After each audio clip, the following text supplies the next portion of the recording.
আসসালামু আলাইকুম ওয়া রাহমাতুল্লাহি ওয়া বারাকাতুহু। আউযু বিল্লাহি মিনাশ শাইতানির রাজীম।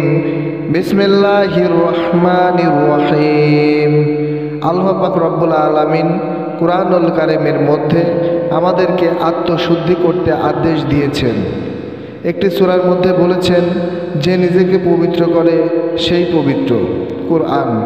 আল্লাহ পাক রব্বুল আলামিন সূরা সুয়াদ আয়াত নাম্বার 26 বলেন, হে দাউদ, নিশ্চয় আমি তোমাকে জমিনের খলিফা বানিয়েছি, অতএব তুমি মানুষের মধ্যে ন্যায় বিচার করো আর প্রবৃত্তির অনুসরণ করো না, কেননা তা তোমাকে আল্লাহর পথ থেকে বিচ্যুত করবে। নিশ্চয় আল্লাহর পথ থেকে যারা বিচ্যুত হয় তাদের জন্য কঠিন আযাব রয়েছে, কারণ তারা হিসাব দিবসকে ভুলে গিয়েছিল।